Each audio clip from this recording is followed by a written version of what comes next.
Assalamualaikum warahmatullahi wabarakatuh. Kami dari kelompok 4 akan membahas materi mengenai isometri yang beranggotakan Feni Meilani, Nur Amalia Tunisa, dan Sani Rahma Setia Gunawan. Pokok pembahasan yang akan kita bahas ialah yang pertama ada definisi isometri, lalu sifat-sifat isometri. Kali ini saya akan membahas materi mengenai definisi isometri. Jadi, arti kata isometri itu adalah ukuran tetap. Lalu, dalam geometri transformasi dikenal beberapa transformasi, diantaranya ada pergeseran atau translasi, kemudian ada rotasi atau perputaran, dan juga ada pencerminan atau refleksi. Pada tiga transformasi ini, ukuran dan bentuk bangun yang telah mengalami transformasi itu tidak berubah. Hal ini menghasilkan istilah baru bahwa ketiga transformasi itu disebut transformasi yang isometri. Suatu istilah yang berasal dari bahasa Yunani yang berarti sama luas. Jadi, dari definisi tersebut, kita dapat juga mendefinisikannya sebagai suatu transformasi atas refleksi, rotasi, dan translasi pada sebuah garis yang mempertahankan jarak atau panjang suatu ruas garis. Di sini terdapat suatu definisi, misalkan T suatu transformasi. Transformasi T ini disebut isometri jika dan hanya jika berarti dia berimplikasi untuk setiap pasangan titik P dan Q anggota dari bidang Euclides V berlaku bahwa P aksen Q aksen sama dengan P Q aksen, di mana P aksen merupakan transformasi dari P dan Q aksen itu merupakan transformasi dari Q. Selanjutnya, setelah memahami definisi tersebut, perhatikan contoh berikut. Misalkan, diketahui garis G pada bidang V dan transformasi T ditetapkan sebagai berikut. Yang pertama, jika P berada pada garis G, maka transformasi dari P ialah P. Lalu yang kedua, jika P berada di luar garis G, maka transformasi dari P adalah P aksen, sehingga G sumbu dari P aksen. Selanjutnya, di sini terdapat pertanyaan, apakah transformasi T ini suatu isometri atau bukan? Penyelesaiannya, sesuai dengan definisi di atas yang telah kita pahami, kita harus mengambil dua titik sembarang yaitu P dan Q anggota dari V. Selanjutnya, kita misalkan transformasi dari P itu adalah P aksen dan transformasi dari Q itu adalah Q aksen.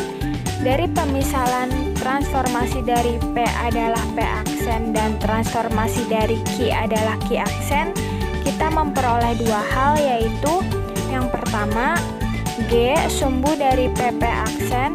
Apabila kita misalkan G irisan PP aksen sama dengan N, maka PN sama dengan NP aksen. Lalu yang kedua, G sumbu dari QQ aksen. Apabila kita misalkan G irisan QQ aksen sama dengan M, maka QM sama dengan MQ aksen.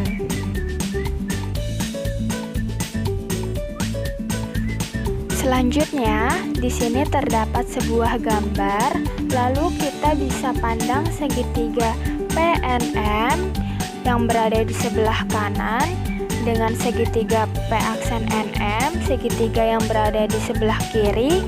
Lalu karena PN itu sama dengan NP aksen dan juga sudut PNM kongruen dengan sudut P aksen NM yang berupa sudut siku-siku, dan NM sama dengan NM, maka segitiga PNN kongruen dengan segitiga P aksen NM.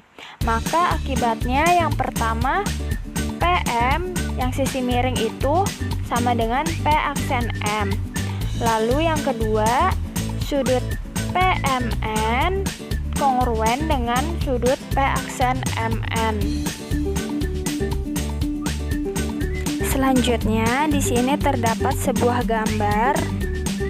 Kemudian kita bisa perhatikan segitiga PQM yang berada di sebelah kanan dengan segitiga P aksen Q aksen M yang berada di sebelah kiri. Lalu karena PM itu sama dengan P aksen M dan juga sudut NQM kongruen dengan sudut NQ aksen M yang berupa siku-siku, serta sudut PQM kongruen dengan sudut P aksen Q aksen M dan juga QM sama dengan Q aksen M, maka segitiga PQM kongruen dengan segitiga P aksen Q aksen M. Nah, akibatnya PQ sama dengan P aksen Q aksen.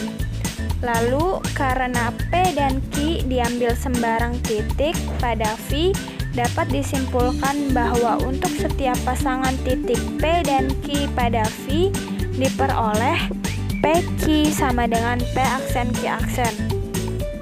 Jadi, transformasi T yang ditetapkan seperti di atas memenuhi definisi dari penjelasan yang telah kita bahas. Maka dari itu, dapat disimpulkan bahwa transformasi T ini merupakan suatu isometri. Saya Feni Melani. Di sini saya akan menjelaskan mengenai sifat-sifat isometri. Teorema ke-1 yaitu setiap isometri bersifat A. Memetakan garis menjadi garis. Andaikan G sebuah garis dan T suatu isometri, kita akan membuktikan bahwa transformasi dari G itu sama dengan H adalah suatu garis juga. Nah, bisa kita lihat pada gambar garis G ini. Awalnya itu kita mempunyai sebuah garis yaitu garis G. Dan si garis G ini memiliki nilai titik A dan B. Selanjutnya, ambil A yang merupakan elemen G dan B yang merupakan elemen G ini, maka A aksen sama dengan transformasi dari A yang merupakan elemen H dan B aksen sama dengan transformasi dari B yang merupakan elemen H. Jadi si A aksen dan B aksen ini diperoleh dari hasil transformasi A dan B pada garis G ini. Nah, kenapa dihasilkan A aksen dan B aksen ini? Seperti yang sebelumnya sudah dibahas, yaitu mengenai isometri dan transformasi pada geometri transformasi. Nah, transformasi pada geometri transformasi ini kan ada pergeseran, rotasi, maupun pencerminan. Nah, kita ambil nih yang pencerminan. A dan B ini jika dicerminkan maka menghasilkan A aksen dan B aksen. Nah, dari titik A aksen dan B aksen ini kita buat garis yaitu H. Selanjutnya, melalui A aksen dan B aksen ada satu garis misalnya H aksen. Nah, berarti si garis H aksen ini kan melalui A aksen dan B aksen.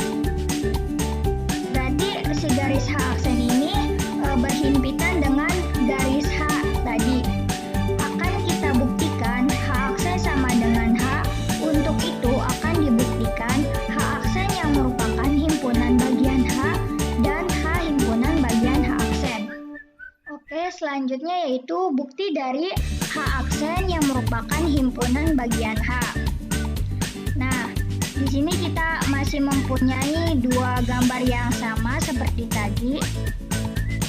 Ini merupakan hasil dari transformasi A dan B ya, A aksen dan B aksen itu. Nah, selanjutnya untuk membuktikan H aksen himpunan bagian H ini, merupakan elemen H aksen. Nah, tadi kan kita ketahui bahwa H aksen ini berhimpitan dengan H. Artinya satu garis, seperti satu garis ya. Kita ambil X aksen ini di antara A aksen dan B aksen. Berarti di tengah sini ya. X aksen. Oleh karena bidang kita adalah bidang Euclid. Nah, semisal pasti teman-teman bertanya-tanya nih, bidangnya yang mana sih? Nah, bidang di sini itu kita umpamakan bidangnya itu si layar ini ya. Selanjutnya kita andaikan A aksen, X aksen, B aksen. Artinya A aksen, X aksen plus X aksen, B aksen sama dengan A aksen, B aksen. Bisa kita lihat ya pada garis H aksen ini. A aksen, panjang A aksen, X aksen ditambah X aksen, B aksen itu sama dengan A aksen, B aksen kan? Yang ini oleh karena T suatu isometri, jadi T suatu transformasi, maka ada X, sehingga transformasi dari X sama dengan X aksen. Nah, seperti sebelumnya tadi yang sudah dijelaskan mengenai pencerminan pada geometri transformasi, jadi si X aksen ini ketika ditransformasikan atau kita cerminkan akan menghasilkan X. Nah, si X ini akan berada pada tengah-tengah si AB ini yang di garis G. Tadi kan sehingga transformasi dari X itu sama dengan X aksen. Dan oleh karena T suatu isometri, maka AX sama dengan, ini kan AX, maka AX sama dengan A aksen, X aksen. Begitu pula XB berarti yang ini. Berarti XB sama dengan X aksen, B aksen. Jadi pula AX plus XB, jadi kan ini kan AX plus XB tuh ini si garis G ini. AX plus XB sama dengan AB. Ini berarti bahwa AXB segaris pada G. Dan X aksen sama dengan transformasi dari X yang merupakan elemen H.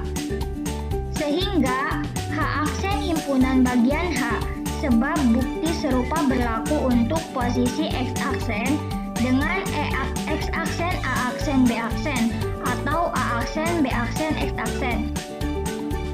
Oke, selanjutnya yaitu untuk bukti H yang merupakan himpunan bagian H aksen. Di sini kita masih mempunyai dua buah garis yang sama, yaitu garis I dan garis H, dan garis H ini yang berhimpitan dengan garis H aksen. Selanjutnya yaitu ambil lagi Y aksen yang merupakan elemen H.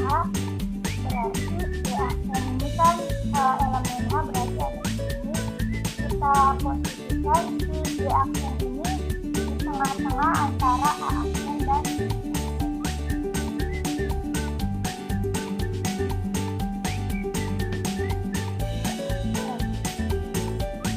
Maka ada Y elemen G. Berarti Y elemen G ini posisinya di garis G dengan di tengah-tengah titik A dan B.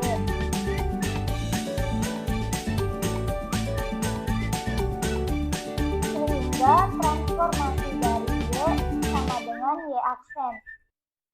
Kita transformasikan kan atau kita cerminkan sehingga transformasi dari ini adalah Y aksen. Dengan Y misalnya AYB, artinya Y elemen G dan AY plus YB sama dengan AB. Ini kan AY ya plus YB itu sama dengan AB kan ya. Oleh karena T sebuah isometri, maka A aksen Y aksen sama dengan AY. Oleh karena dua garis ini isometri, jadi A aksen Y aksen ini yang ini akan sama dengan AY karena ini kan transformasi pencerminannya. Terus Y aksen B aksen sama dengan YB, begitupun A aksen dan B aksen akan sama dengan AB.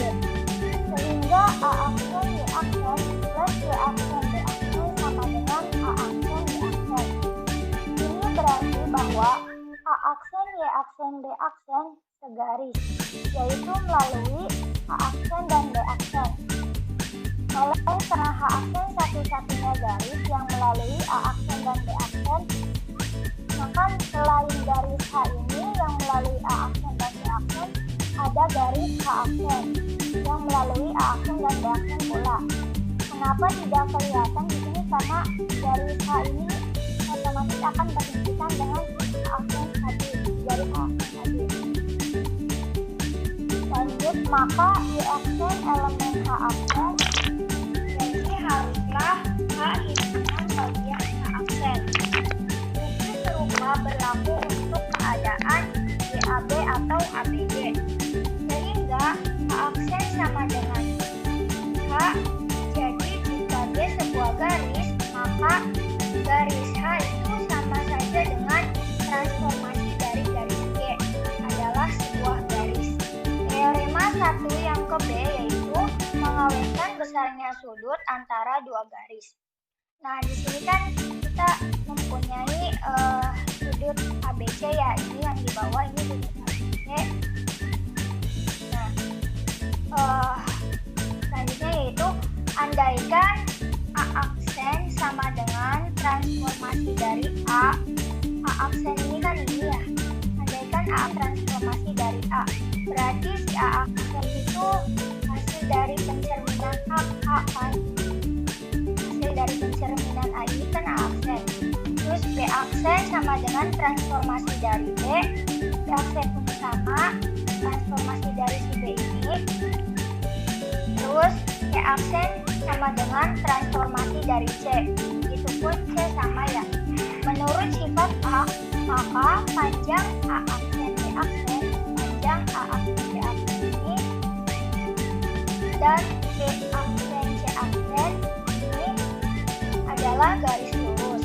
Oleh karena sudut ABC itu sama dengan merupakan gabungan dari panjang BA, dari panjang BA dan panjang BC. Maka sudut A aksen, B aksen, C aksen juga sama dengan panjang dari B aksen, A aksen dan B aksen, C aksen. Sedangkan A aksen, B aksen itu sama dengan AB, sama aja. Terus B aksen, C aksen sama dengan BC, B aksen, A aksen sama dengan CA. Sehingga segitiga BC kongruen dengan segitiga A aksen, B aksen, C aksen. Jadi sudut A aksen, B aksen, C aksen sama dengan sudut ABC. Sehingga suatu isometri mengawetkan besarnya sebuah sudut. Sifat-sifat isometri yang ketiga adalah mengawetkan kesejajaran dua buah garis. Kita harus memperlihatkan bahwa garis A aksen sejajar dengan garis B aksen. Andaikan garis A aksen memotong garis B aksen di sebuah titik P aksen, jadi P aksen elemen garis A aksen dan P aksen elemen garis B aksen. Oleh karena T sebuah transformasi, maka ada P sehingga transformasi P sama dengan P aksen. Dengan P elemen A dan P elemen B. Ini berarti bahwa A memotong B di titik P. Jadi bertentangan dengan yang diketahui bahwa A sejajar dengan B. Maka pengandaian bahwa garis A aksen memotong B aksen adalah salah. Jadi haruslah A aksen sejajar dengan B aksen. Sehingga suatu isometri mengawetkan kesejajaran dua garis. Salah satu akibat dari sifat B teorema 1 ialah bahwa jika dua buah garis, misalkan A dan B, di mana garis A tegak lurus dengan garis B, maka transformasi garis A tegak lurus dengan transformasi garis B dengan T adalah sebuah isometri. Bukti, dipunyai garis A tegak lurus dengan garis B akan ditunjukkan bahwa transformasi A tegak lurus dengan transformasi B. Andaikan transformasi A tidak tegak lurus dengan transformasi B, maka terdapat sudut antara transformasi A dengan transformasi B yang tidak sama dengan 90 derajat. Karena isometri mengawetkan besarnya sudut antara dua garis, maka sudut yang dibentuk oleh A dan B tidak sama dengan 90 derajat. Hal ini kontradiksi dengan garis A tegak lurus garis B. Jadi, pengandaian harus dibatalkan. Artinya, transformasi A tegak lurus dengan transformasi B. Jadi, apabila garis A tegak lurus dengan garis B, maka transformasi A tegak lurus dengan transformasi B dengan T sebuah isometri. Teorema 2. Komposisi dua buah isometri adalah isometri. Buktinya, ambil dua isometri, namakan dengan transformasi 1 dan transformasi 2 atau T1 dan T2. Terjadilah komposisi antara T1 dan T2, yaitu T1 bundaran T2 dan T2 bundaran T1. Dalam uraian ini akan ditunjukkan salah satu saja, yaitu T1 bundaran T2. Ambil dua titik sembarang A, B elemen V. Misalkan T2A sama dengan A1, T2B sama dengan B1, dan T1A1 sama dengan A aksen. T1B1 sama dengan B aksen. Berdasarkan pemisalan ini dapat dicari. Yang pertama, T1 bundaran T2 A sama dengan T1 dikali T2A sama dengan T1 A1 sama dengan A aksen. Yang kedua, T1 bundaran T2B sama dengan T1 dikali T2B sama dengan T1 B1 sama dengan B aksen. Karena T2 isometri, maka A1 B1 sama dengan AB. Dan karena T1 isometri pula, maka A aksen B aksen sama dengan A1 B1. Karena A aksen B aksen sama dengan A1 B1 dan A1 B1 sama dengan AB, maka dapat dipastikan bahwa A aksen B aksen sama dengan AB. Jadi, T1 bundaran T2 adalah suatu isometri. Sekian presentasi yang dapat kelompok kami sampaikan. Kurang dan lebihnya mohon maaf. Wabillahi taufiq wal hidayah. Wassalamualaikum warahmatullahi wabarakatuh.